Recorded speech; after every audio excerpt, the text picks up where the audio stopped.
Episode 2. Here, our second project vehicle is a 2001, possibly 2002, depending on what particular part of the vehicle you look on. Land Rover Discovery 2. This thing originally cost me $800. That's the whole reason for the purchase. It has 120,000-ish miles on it. Obviously missing a few body panels. A little bit of body love right there. Don't worry about that. And that's pretty much the walk around. I've had this for about a year now. Obviously missing a light there. Currently the starter motor, or the solenoid really, is unhappy and wants to be replaced. Which is no big deal, because as every Land Rover owner knows, it's always best to have a parts vehicle. This parts vehicle is a 2001, I think, Land Rover Discovery 2 SE, instead of the original SD, I believe, which is what that one would be. Originally got this for all the lights. I got to steal all the bumper lights and tail lights off that for that one, off of this one. Wanted the rims too, but those are 17s, and I got Cooper STT Pros on a 16-inch rim for that. So for now, it's just gonna roll on those. This actually came with some captain's chairs too. I'll take out and put in there for getting 2 more very uncomfortable seats in the back. Realistically though, the lights are what we bought this thing for, and the hood and fender. As you can see, this is what was on this, and it is pretty bent up. Lots and lots of Bondo. This is all mangled, doesn't have the Land Rover badging anymore. Ours was just at some point in time in a small front end collision. We also took part of the grill out too, so that's why we have a black SE fender on our blue SD Land Rover. Got all new lights, and of course, being lazy as I am, I did not change the fender out soon enough, and the one that should go there fell out. So I need to find another one, of course. Other than that, I did chop the bumper up a little bit. It had a kind of a fin that went down here, the whole kind of the wraparound of the bumper. As you can see, it was nicking the tire a little bit, and we couldn't have that, so we went and cut that off. Really, it's been I don't know, the starter wasn't great, but really it's been a great vehicle. I drove this thing around Moab for like 8 hours. Really gave it hell, and nothing broke. Ran out, didn't overheat.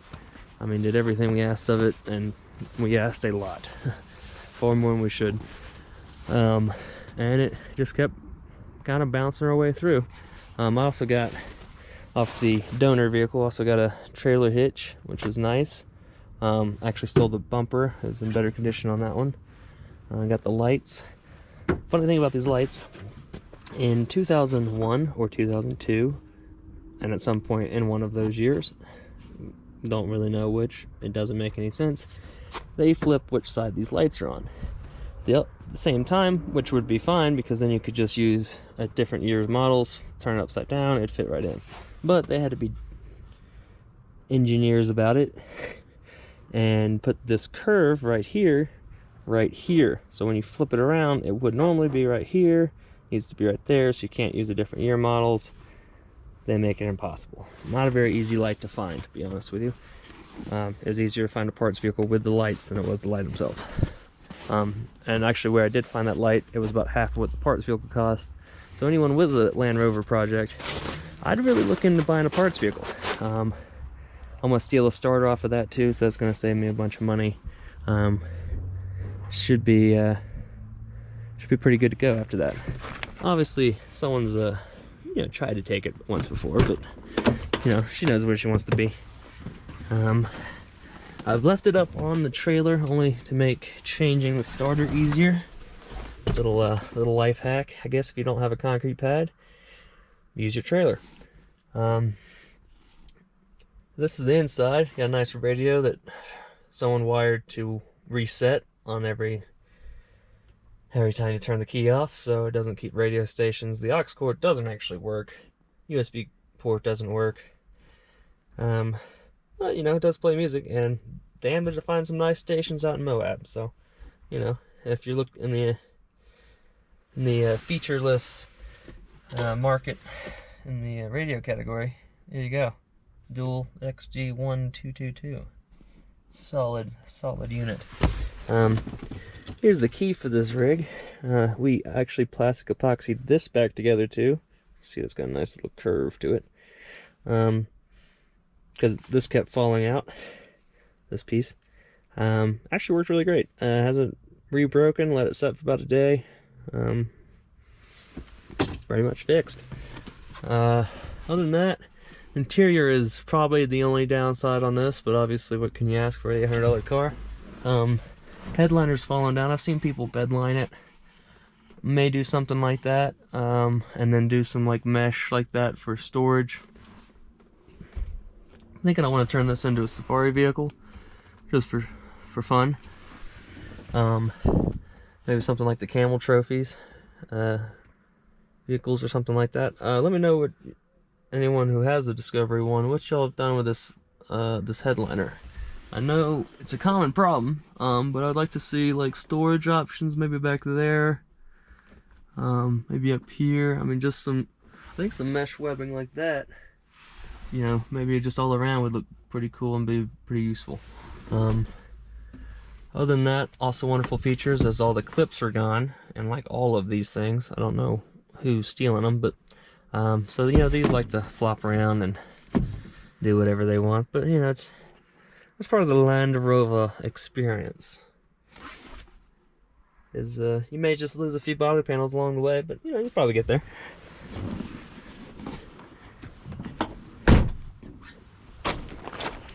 So there's the SD, which is what this vehicle actually is. Again, got the fender back here, had that same extension on the other side, and that's just the metal bumper behind the plastic kind of look good bumper that actually comes on these things. So that's pretty much it for the walk around on the Land Rover. Again, I want to do some sort of safari rack on top, maybe put a snorkel on it. I'd like to lift it, but all that, you know, that's $3,000 right there if you bought new parts, and it can get a bit expensive for an $800 project. But you know, comment below and maybe we'll see how far this project can go in the future. I think with the parts, vehicle and all, you know, we've got a lot of options as far as repairing it, get it cleaned back up. If thought about restoring it, I just don't think the value is there to really make that worthwhile. I think it'd be more fun just as an off-road project vehicle that we give hell to on occasion when the pre-runners, like it likes to be, not working. Yeah, again, let me know what y'all think and what you'd like to see done to this thing. Interior, exterior, accessories, just simple modifications you can do. I don't know a whole lot about them, and I'd like to know more. And now, if two project vehicles wasn't enough, I actually have a third. It's actually my dad's boat. It's a 16-foot custom craft center console. Actually has a pretty new 115 Yamaha outboard on the back. This is what I learned to wakeboard on and kneeboard and ride 2x4s behind, and literally anything you can think of. But it's seen better days. The gel coat is just totally gone. The floor in here, as you can see underneath the seat there, that actually rotted away. That's over top the gas tank, and it's just that section there. I need to replace that, and it actually has softened up ahead of this console here, so I may just cut that off, fix the deck, and set it back down, maybe.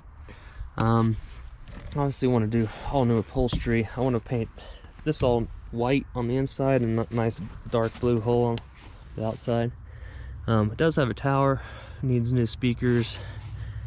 This pretty much needs everything. I don't think the radio's even in it anymore. Gauges don't work, except for the motor. Motor is the only thing that is just solid, don't have to think about, so it's mostly just a fun project, just kind of making it look pretty.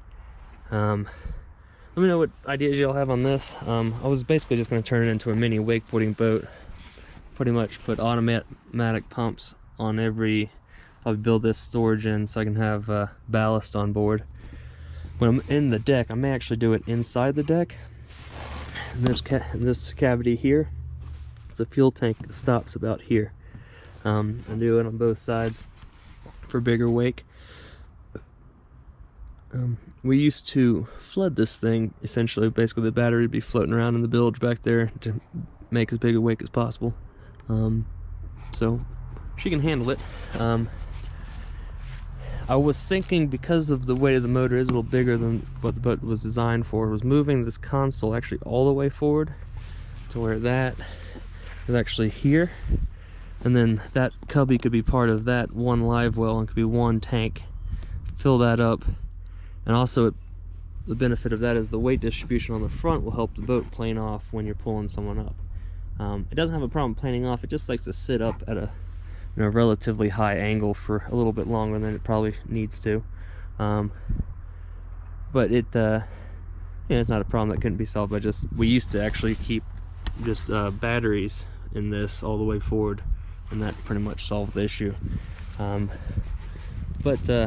so this is probably going to be project 3, the boat project.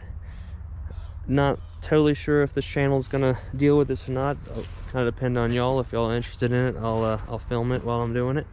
This has been a project that's been sitting around for about a year and a half now, so it's about time to get working on it.